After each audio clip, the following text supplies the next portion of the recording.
तो hi guys, welcome back to this channel. और इस वीडियो के माध्यम से हम देखेंगे 27 दिसंबर के लिए निफ्टी 50 तथा बैंक निफ्टी में क्या ट्रेंड वहां पे हो सकता है। जैसे कि आपको पता होगा, 15 मिनट टाइम फ्रेम में जाके हम देखें तो एक कॉम्प्रेशन वाला प्राइस एक्शन जो है निफ्टी 50 में वहां पे होता हुआ दिख रहा है, और बार बार एक ही लेवल के आसपास, जो कि ऑलमोस्ट 23,873 से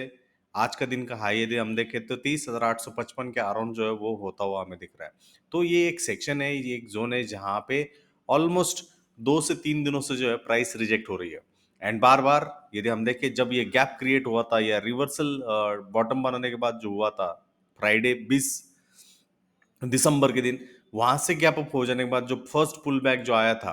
तो ऑलमोस्ट 23,648 के अराउंड आया था, और उसी जोन के अराउंड, उसी जोन के आसपास हमें प्राइस का बिहेवियर जो है वो यू टर्न करता हुआ दिख रहा है। आज का दिन भी हम देखें तो एक डीप एसएल हंटिंग वाली मूव जो है वो क्रिएट हुई है, और लगातार एक ही जोन के आसपास प्राइस जो है यहाँ पे मंडरा रही है, एक ही जोन के आसपास प्राइस वहां पे लटक रही है। इसका मतलब ये है कि जोन के अराउंड यहाँ पे सेलर जो है वो बैठे हुए हैं और उनकी सेलिंग जो है वो कर रहे हैं। बट वो सेलिंग कैसे कर रहे हैं आप देखोगे, ये पहली बार था, यहाँ पे दूसरी बार था, और आज का दिन भी गैप अप हो जाने के बाद तो ये तीसरी बार वहां पे हुआ। मतलब ये रिस्पॉन्सिव सेलर्स है जो कि रिस्पॉन्सिव तरीके से, जिम्मेदारी की तरह से जो है वहां पे सेलिंग कर रहे हैं। यदि हम निचले स्तरों पर जाए तो ऑलमोस्ट ये जो गैप जो क्रिएट हुआ है, यहाँ पे भी आप देखोगे तो यहाँ पे पहली बार हुआ, यहाँ पे दूसरी बार हुआ। तो ये बायर जो है अटैक वहां पे कर रहे हैं, बाइंग वहां पे कर रहे हैं, और अच्छी तरीके से एक जिम्मेदार पर्सन की तरीके से जो है वहां पे चीजों को वो खरीद रहे हैं। और इसी वजह से मार्केट पूरा साइडवेज हमें यहाँ पे ट्रेंड पिछले 3 से 4 ट्रेडिंग सेशन से हमें यहाँ पे देखने को मिल रहा है। अब इस साइडवेज में जो सपोर्ट बन के आ रहा है वो 23,648 है। इसके नीचे यदि निकल आता है देन ऑलमोस्ट 30,557 के अराउंड आपको जाता हुआ वहां पे देखने को मिल सकता है। और ऊपरी स्तरों पर हम सेलर्स की बात करें तो वो 23,855 से 23,875 के जोन में हमें मंडराता हुआ, ट्रेड करता हुआ वहां पे देखने को मिल रहा है। तो ये सिंपल सा एक लॉजिक वहां पे हमें देखना जरूर रहेगा। एंड जब तक इस रेंज के बाहर मार्केट नहीं निकलता है देन उसके बारे में जो है हमें एक्स्ट्रा कुछ बातचीत करना भूलना होगा। दूसरी बात यदि हम देखें तो मार्केट जो एक तगड़ी तरीके वाली जो सेलिंग वहां पे क्रिएट हुई थी मार्केट में, वो जो लेवल थी वो 24,070 के अराउंड है, जहां से मार्केट ने एक अच्छी खासी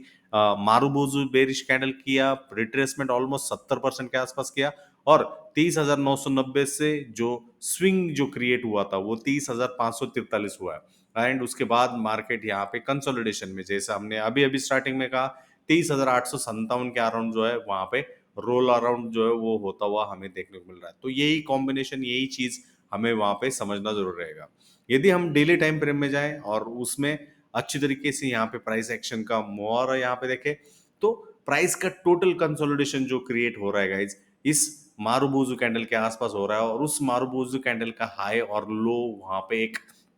इम्पॉर्टेंट गेस्चर जो है वहां पे क्रिएट आउट कर रहे हैं। और ये जो प्राइस का बिहेवियर यहाँ पे हो रहा है, दिस इज नथिंग बट एक इनसाइड बार फॉर्मेशन यहाँ पे है। और इस इनसाइड बार फॉर्मेशन के हिसाब से हम यहाँ पे देखें तो ऑलमोस्ट कोई भी मूव यदि होनी है तो 24,064 के ऊपर रहेगी, और यदि कोई भी डाउन मूव रहेगी तो वो 23,544 के नीचे रहेगी। और उसके भी नीचे हम देखें तो 250 पॉइंट पर प्रीवियस जो है स्विंग लो क्रिएट हुआ था, जो कि ट्रेंड के हिसाब से एक लोअर लो वाला फॉर्मेशन है, क्योंकि ट्रेंड यहाँ पे जनरली जो क्रिएट हो रहा है वो एक डाउन ट्रेंड का फॉर्मेशन है। और उस बात को, उस चीज को भी हमें डेली टाइम फ्रेम के हिसाब से रहेगा। अब ये जब आईबी, जिसे हम इनसाइड बार कहते हैं, जब भी क्रिएट होता है तो इधर साइड की जो मूव रहती है,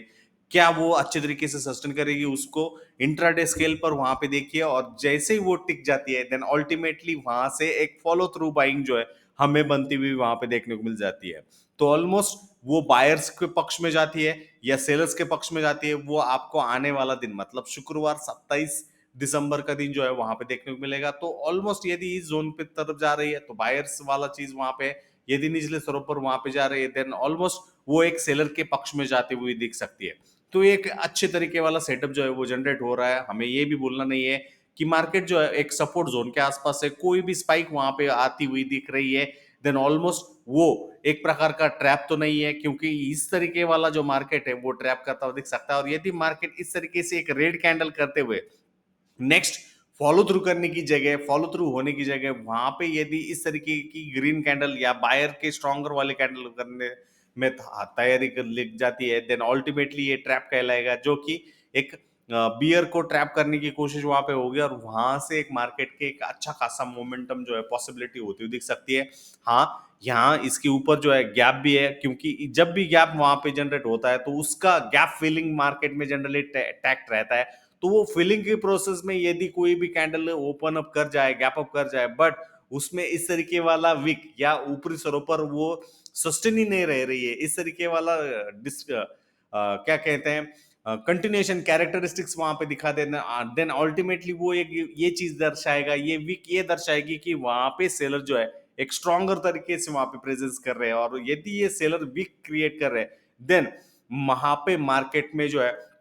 पैनिक है, मार्केट उसमें गैप फिल कर चुका है, एंड ऑलमोस्ट जब भी गैप वहां पे फिल हो जाता है, देन वहां से कंटिन्यूएशन जो है एक मेन रिवीजन की तरफ जो है मार्केट हमें जाता हुआ देखने को मिल सकता है। दूसरी बात, यदि आप गौर कर रहे होंगे, देन अल्टीमेटली इस एडीएक्स सिग्नल्स को आप अच्छी तरीके से देखोगे, तो इस एडीएक्स सिग्नल में जो क्रिएट जो चीज हुई थी, तो वहां पे जो माइनस दिया है, मतलब आसान भाषा में हम यहाँ पे कहेंगे सेलर जो है वो ऊपरी स्तरों पर गए थे, और उसमें मीन रिवीजन के हिसाब से इस जोन के आसपास या एडीएक्स के आसपास जो है वो आने वाले दिनों में या कल के सेशन में हमें देखने को मिल सकता है। यदि हम यहाँ पे प्लस डीआई की बात करें तो ऑलमोस्ट वो एक्सट्रीम कंडीशन के आसपास है, तो कोई भी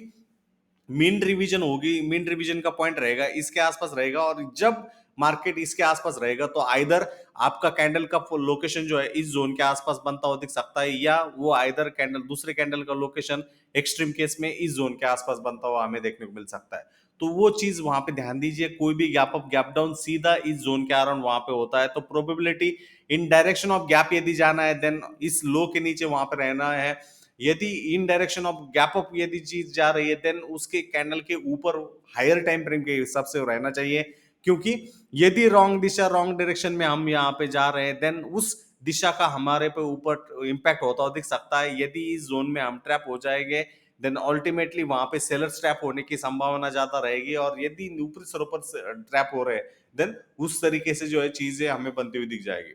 एज ऑफ नाउ जो मार्केट का यहाँ पे सेंटिमेंट था या जो वॉलेटिलिटी जो थी, वो आप यहाँ पे देखोगे वो कम कम होती हुई हमें देखने को मिल रही है, एंड आज के दिन में तो दोनों तरफ वाला जो है बायर और सेलर का स्टॉप लॉस हंटिंग हो रहा है। तो जनरली ये मार्केट का कैरेक्टरिस्टिक क्या होता है,